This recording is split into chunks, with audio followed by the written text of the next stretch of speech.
High বন্ধুরা, আজকে যে ভিডিওটা নিয়ে এসেছি খুব সংক্ষেপেই বলবো, বেশি বড় ভিডিওটা করব না। এটা হচ্ছে ডগের যে মল্টিং সিজন চলে, এটা নিয়ে প্রচুর কাস্টমারের, প্রচুর যারা পমের যারা বাচ্চা নিয়ে গেছে তাদের খুব কনফিউজ যে দাদা বাচ্চার লোম উঠে যাচ্ছে, বাচ্চা ন্যাড়া হয়ে যাচ্ছে। তাদেরকে আমি একটা কথা বলছি আজকে, এইটা ভিডিওটা করার একটাই উদ্দেশ্য হচ্ছে, আপনারা যারা গুল্লুকে চেনেন, গুল্লুর আমার আগের 2-3 মাসের পেছনের ভিডিওগুলো দেখবেন গুল্লু কেমন ছিল, ঠিক আছে?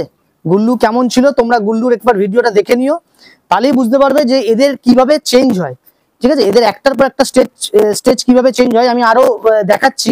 দেখো, তোমরা যদি কেউ রোজকে চেনো, আমি প্রত্যেক কটা বাচ্চাকে আমি ছোটবেলার অবস্থা আর এখনের অবস্থা আমি ভিডিওতে অ্যাটাচ করে দেবো। তোমরা দেখো, এই বাচ্চাটা ছোটবেলায়, এটা একটা পমের ফিমেল বাচ্চা, বাইরে থেকে মেটিং করানো বাচ্চা, ডগ ওনার একটা নিয়ে গেছে, আমি একটা স্টক করেছি, খুব ভালো ব্রিডিং ফিমেল হবে। তো এই বাচ্চাটা দেখো এখন তোমাদের কি বিচ্ছিরি লাগছে, আমি এর ছোটবেলাকার ছবি অ্যাড করে দেবো, তাহলেই তোমরা বুঝতে পারবে ছোটবেলায় কিরকম ছিল, এখন কিরকম আছে। এই দেখো গায়ের সব লোম সব পড়ে গেছে, আর যে অনেকে বলে না কালো শেড আছে, এইটা পুরো কালো শেড ছিল, কালো শেড উঠে পুরো সব আবার দেখো ডিপ গোল্ডেন আসছে, হাতে পায়ে লোম ছিল না, সব লোম আসা শুরু হয়েছে। হ্যাঁ, এখনো দাঁত পড়া শুরু হয়নি, দাঁত সবে পড়বে, এই দাঁত যা আছে মুখের দাঁত সব পড়ে যাবে, ঠিক আছে? তো আমি এইটাই জন্য বারবার বোঝানোর চেষ্টা করছি যে গুল্লু দাঁড়াও, হ্যাঁ গুল্লু দাঁড়াও। তো আমি এটা বারবার বলি, এর ছোটবেলায় কিরকম স্টেজে ছিল আর এখন কি স্টেজে দাঁড়িয়ে আছে, আমি প্রত্যেকটা ভিডিও অ্যাড করে দেবো। আবার একটা করে দেখাচ্ছি, দেখুন একে তোমরা সবাই চিনবে, এর নাম হচ্ছে পিকু, এই ফিমেলটার নাম হচ্ছে পিকু, ঠিক আছে? এই পিকুরও ছবি আমরা অ্যাড করে দেবো, পিকু ছোটবেলায় কিরকম ছিল আর এখন পিকু কিরকম হয়েছে। দেখুন 3 মাস বয়স থেকে এদের লোমে মল্টিং পড়া শুরু হয়, লোম ওঠা শুরু, এটা হচ্ছে ন্যাচারাল ব্যাপার, এগুলো হচ্ছে মায়ের পেটের লোম। এই যে ব্ল্যাক শেডটা দেখতে পাচ্ছেন, এই ব্ল্যাক শেড উঠে পুরো কুকুরটা লাল হয়ে যাবে। সাইজ কোয়ালিটি ছেড়ে দিন, কথা বলার কোনো জায়গা নেই। হ্যাঁ, এগুলো আমি বাড়িতে স্টক করেছি, প্রত্যেক কটা বাচ্চা দেখছেন এগুলো সব আমার বাড়িতে স্টক করা হয়েছে। তো প্রত্যেক কটা বাচ্চাকে আমি দেখাচ্ছি, আবার চিনিকেও দেখাচ্ছি। চিনি, এই ফিমেলটাকেও তোমরা সবাই চেনো, এর নাম চিনি, ছোটবেলায় আমার বাড়িতেই হচ্ছে, আমার সাদা পমের বাচ্চা। দেখুন এই জায়গাটা যে ভাঙতে শুরু করেছে, এই মাজেলটা যে এতটা বড় লাগছে, দেখুন তাও দুখানা আঙুলে এসে গেছে, দুটো আঙুলও নয়, দুটো আঙুলের থেকেও ছোট এসে গেছে। এটা যখন পুরো ভরপুর লোম আসবে, এর পুরো মুখের মাজেল স্ট্রাকচার পুরো ব্যাপারটা চেঞ্জ হয়ে যাবে, চেঞ্জ হয়ে দেখুন পেটের লোম পুরো ফাঁকা হয়ে গেছে, ঠিক আছে? এর যখন আবার একটা পম রেডি হতে 1 থেকে 1.5 বছর 2 বছরের কাছাকাছি সময় লাগে। তো এই মোটামুটি ও যখন প্রপার গুলো পড়ে যাবে, এ যখন প্রপার রেডি হয়ে যাবে, তখন আমি আপনাদের ভিডিওটা শেয়ার করব যে ছোটবেলায় কিরকম থাকে, একটা সময় কেমন থাকে। আমাদের যেমন পরপর একটা করে স্টেজ থাকে, একটা 5 বছর একটা বাচ্চার যেরকম থাকে, আবার সেই বাচ্চা যখন মুখের দাঁত পড়ে যায় তখন একরকম থাকে। তো এই জিনিসগুলো কিন্তু হতাশ হওয়ার কোনো কারণ নেই। যারা আমাকে প্রচুরবার ফোন করো, দাদা কুকুরের লোম উঠে যাচ্ছে, রোগা লাগছে, তাদেরকে একটাই কথা বলি, দেখুন এদের এমনি চেহারায় কিছু নেই, তার উপরে যদি লোম পড়ে যায় আরো হাড় গিলগিলে দেখতে লাগবে। রোগা বলে কোনো ব্যাপার নয়, কুকুর যদি বাচ্চা যদি খাওয়া দাওয়া ঠিক টাইমে করে তাহলে ভয় পাওয়ার কোনো কারণ নেই, খাওয়া দাওয়া পটিটা শুধু ফলো রাখবেন। আর লোম পড়ার যদি কথা বলে, লোম যে দেখুন এই বাচ্চাটার গায়ে লোম নেই, আমি আরেকটা দেখাচ্ছি দেখুন। তো ডিফারেন্ট আমি একটা কথা বলছি, দেখুন এই বাচ্চাটার বয়স এখন 7 মাস, এটা একটা ইম্পোর্ট ডগের বাচ্চা, ঠিক আছে? আমি প্রত্যেক কটা বুঝিয়ে দিচ্ছি যে ডিফারেন্টটা কোথায় হয়। দেখুন এই কুকুরটা 7 মাসের কুকুর, বোন স্ট্রাকচার দেখুন, আর আমাদের যে রোজ, এই দুটো বোন স্ট্রাকচার, দুটোর মধ্যে আকাশ আর পাতাল তফাৎ আছে।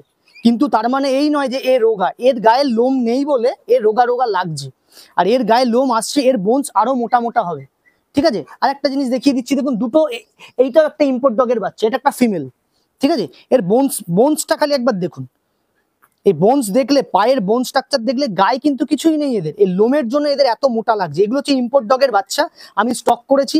এইটা একটা মেল আছে, এটা একটা ফিমেল আছে, আরো একটা মেল বাচ্চা হয়ে আছে বাড়িতে। হ্যাঁ, তো যারা ভাবে যে বাচ্চা সরু লিকলিকে লাগছে, লিকলিকে লাগার মানে দেখলেই বোঝা যাবে, আর আলাদা করে কিচ্ছু বোঝাতে হবে না। এই দুটো পা দেখুন, এই দুটোর পা দেখুন, এর লোম নেই বলে এরকম লাগছে। হ্যাঁ, এটা ইম্পোর্ট ডগের বাচ্চা, যেহেতু বোনসটা মোটা হবে আর লোমের কোটটা অনেক হাই হবে, তা সেই তুলনায় এর হবে না, কিন্তু এর গায়ে লোম নেই বলে একে এরকম দেখতে লাগবে। এর গায়ে যখন লোম আসবে একে দারুণ দেখতে লাগবে। তো এটাতে ভয় পাওয়ার কোনো কারণই নেই। আর অনেকে জিজ্ঞাসা করে দাদা যে আমি মাংকি ফেসের বাচ্চা নেব, মাংকি ফেসের বাচ্চা হয় না, মাংকি স্টেজ হয়। দেখুন এই একটা সাদা পম দেখাচ্ছি, এর বয়স আজকে প্রায় 4 মাস হতে চললো, ঠিক আছে? এখনো দাঁত পড়েনি, 5-5.5 মাস থেকে দাঁত পড়ে, ঠিক আছে, এখনো দাঁত পড়া শুরু হয়নি।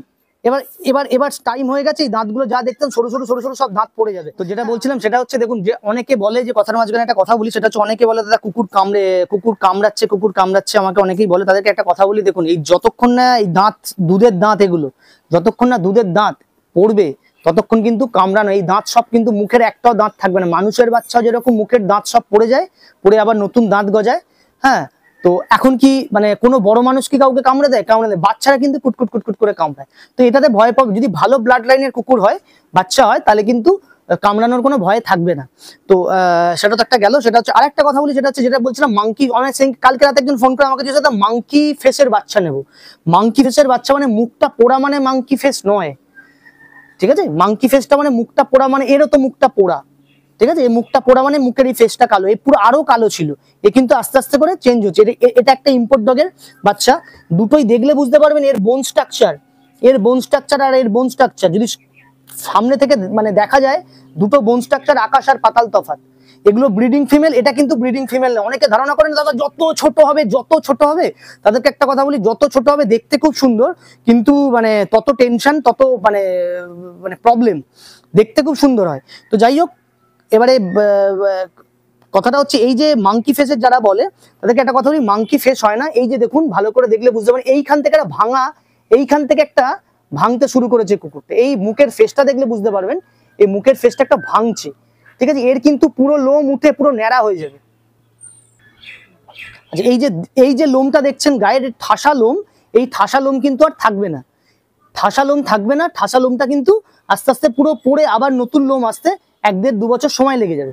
হ্যাঁ, আরেকটা কথা বলি, সেটা হচ্ছে দেখুন এই যে বাচ্চাগুলো কিন্তু এক একটা স্টেজে 3 মাস অব্দি একরকম কিউট থাকে, 60 দিন 50 দিন অব্দি একটা কিউটনেস থাকে, 3 মাসের পর থেকে আর একটা কিউটনেসে চলে আসে।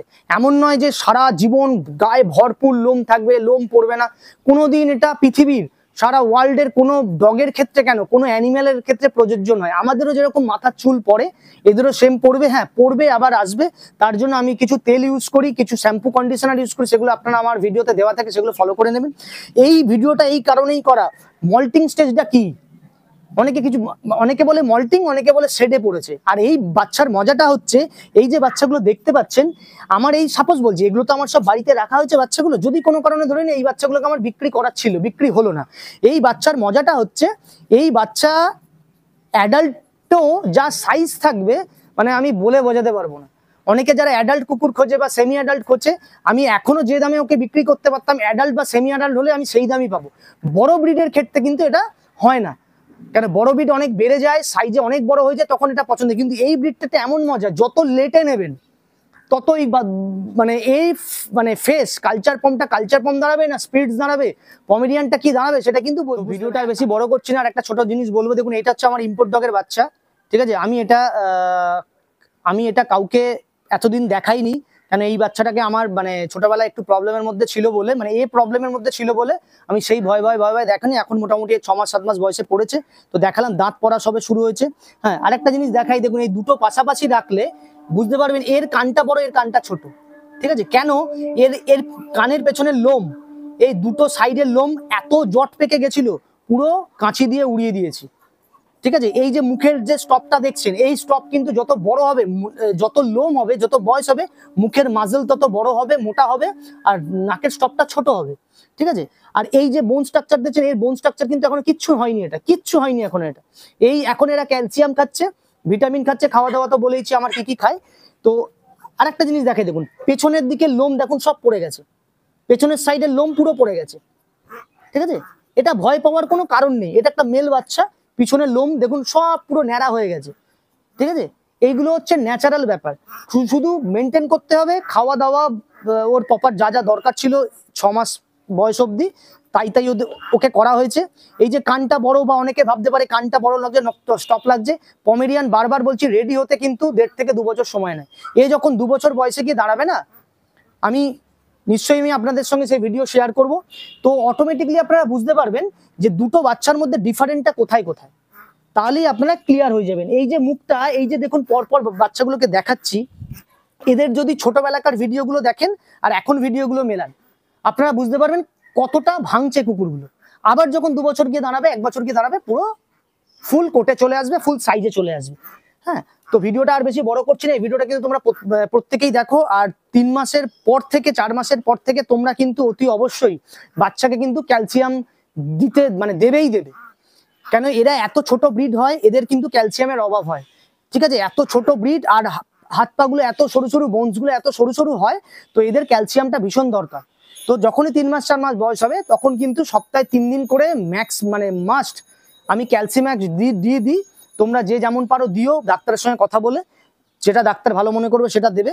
তো অতি অবশ্যই তোমরা কিন্তু ক্যালসিয়াম দিও, তাহলে কিন্তু এদের লোমের কোট, বোনস, দাঁত, স্ট্রাকচার প্রপার জায়গায় গিয়ে দাঁড়াবে। তো চলো বন্ধুরা, ভিডিওটা আর বেশি বড় করছি না, ভিডিওটা এখানেই শেষ করছি। হ্যাঁ, আরো যদি কোনো কিছু জানার থাকে তোমরা অতি অবশ্যই জানাও। এই ভিডিওটা এই কারণেই করলাম, এত লোকে বলছে দাদা কুকুরের লোম পড়ে যাচ্ছে, আমি বলতে বলতে বলতে বলতে আমি নিজে বিরক্ত হয়ে গেছি। আমি নিজে বলতে বলতে বিরক্ত হয়ে গেছি যে এটা লোম পড়াটা কোনো মানে রোগ নয়। লোম গায়ে, শুনুন, আমার মানে আমাদেরও মাথার চুল কিন্তু পড়ে, আমাদেরও মাথার চুল আঁচড়ালে পড়ে, এরকম ভাবে হাত নাড়িয়ে এলে হাতে চুল চলে, এটা হচ্ছে ন্যাচারাল ব্যাপার। এটা একটা সিজনে চলে, গাছের পাতাও যেরকম ঝরে এদের লোম সেরকম পড়বে। তো সেরকমই একটা জিনিস, এই বাচ্চাগুলোকে সেইভাবে রেডি হচ্ছে। হ্যাঁ, লোম পড়াটা প্যানিক করার কোনো কারণ নেই, ওই জন্য বাধ্য হয়ে আজকে ভিডিওটা করলাম। আরো যদি কোনো কিছু ইনফরমেশন জানার থাকে, আমি যতটা জানি নিশ্চয়ই আমি আপনাদের সঙ্গে হেল্প করবো, সাহায্য করে দেবো, ঠিক আছে? তো এই দুটো হচ্ছে আমার ইম্পোর্ট ডগের বাচ্চা। আরো একটা বাচ্চা হয়েছে ইম্পোর্ট ডগের, তার ভিডিও, তার বাচ্চা আমি এখনো ভিডিও আপলোড করিনি। তো সেই ভিডিওটা খুব শীঘ্রই আপলোড করবো। সবে একটা ডিওয়ার্মিং হয়েছে, তো তোমরা দেখবে। সেখানে আমার একটা ডগ বাচ্চা, দুটো বীজ বাচ্চা হয়েছে। ডগ ওনারকে বলাই আছে, দাদা আপনি বীজ তুলবেন। তো আমার যেহেতু এতগুলো ফিমেল, তো আশা করি আমার কথা বাইরে থেকে এত মেটিং করিয়ে নিয়ে আসি, এগুলো কিন্তু সব বাইরে থেকে মেটিং করানো ডগের বাচ্চা। ওরা একটা পিক করছে করুক, তাতে আমার কোনো অসুবিধা নেই। কিন্তু এই যে লাইনগুলো আমি স্টক করছি, এগুলো তো আমি লাইনগুলো ওইভাবে পয়সা দিয়ে কিনে করতে পারবো না। তো তারা বাচ্চা নিয়ে যায়, তো আমার কথা মানে রেখেছে, বলেছি দাদা এবারে কিন্তু যদি মেল বাচ্চা, সেই মেল বাচ্চা আমি তোমাকে দিতে পারবো না। তো সেই দাদা বলেছে কোনো অসুবিধা নেই, তো মেল বাচ্চা আমার বাড়িতে রাখবো। সেই ভিডিও আমি আপনাদের সঙ্গে শেয়ার করে দেবো। যখন দেখবেন যে আমি ওই ভিডিওটা এই কারণে শেয়ার করিনি, ওই বাচ্চাটা ছোটবেলা থেকে যে রেমালের ঝড় এসেছিল, সেই ঝড়ের দিন ওই রাতেবেলা বাচ্চাটা হচ্ছে, তারপরে বাচ্চাটা প্রচুর আমাদের প্রচুর ভুগিয়েছে। মানে আমি ভেবেছিলাম আর কিছু করার নেই, তা সত্ত্বেও আমি ভিডিওটা এত লেট করে, এখনো তার 22-23 দিন বয়স হয়ে গেছে, আমি এখনো তার ভিডিও আপলোড করিনি, যে এখনো আমার ভয় কিন্তু কাটেনি। তো সেখানে একটা মেল, দুটো ফিমেল হয়েছে। তো মেলটা আমি স্টক করব, দাদা একটা ফিমেল নিয়ে যাবে, আর যদি আরেকটা ফিমেল থাকে সেটাকেও আমি স্টক করার ইচ্ছা আছে। তো চেষ্টা করব বাচ্চাগুলোকে ভিডিও 30 দিনে আরেকটা ডিওর্মিং এর সঙ্গে আপলোড করে দেওয়ার। তো যাই হোক, আমি এইভাবেই কিন্তু ডগ করি কিন্তু। হ্যাঁ, পমেরিয়ান কিন্তু অনেকেই বলে, বারবার পমেরিয়ান কিন্তু এত সোজা ব্যাপার নয় যে কুকুর নিলাম আর পম হয়ে গেল, কুকুর নিলাম আর পম হয়ে গেল, সেটা কিন্তু একদমই নয়। কিন্তু এগুলো সব 6 মাস 7 মাসের বাচ্চা, 8 মাসের বাচ্চা, এই হচ্ছে পম, ঠিক আছে? এই হচ্ছে পম। ওই দেখলাম আর পমেরিয়ান বলে দিলাম, এটা কিন্তু একদম নয়। কিন্তু এই বাচ্চাগুলো কিন্তু এখনো যে আছে, এটা কিন্তু মানে কোনো কিছু হলে, আজকে সকালে যেরকম খাইনি, আজকে সকালবেলা পাতলা পায়খানা করেছে, এগুলো কিন্তু প্রত্যেকটা সময় আমাদের কিন্তু ভাবায়। হ্যাঁ, যারা পম করছো, পম খুব ভালো জিনিস। এই ছোট ছোট অবজারভেশন গুলো কিন্তু, যখন খাইনি একে আমি অবজারভেশন করেছি, যখন পায়খানা করেছে এখানে পায়খানার ওষুধ দিয়েছি, যে এরকম নয় পায়খানা করেছে মানে ছেড়ে দিলাম। বিভিন্ন সময় বিভিন্ন রকম এইভাবে আমাদের ফলো করে রাখি। তো চলো বন্ধুরা, ভিডিওটা এখানে শেষ করছি, বেশি বড় আর যাচ্ছি না। যদি কারোর নতুন কিছু জানার থাকে তারা নিশ্চয়ই আমাকে কমেন্ট করে জানাও, আমি সেই বিষয় নিয়ে একটা টপিক করে ভিডিও করব। আর চ্যানেলে যারা নতুন, প্লিজ চ্যানেলটাকে সাবস্ক্রাইব করো, একটা লাইক করে দিও, শেয়ার করে দিও, ঠিক আছে? তো চলো বন্ধুরা, দেখা হচ্ছে নেক্সট একটা ভিডিওতে। চলো, টাটা।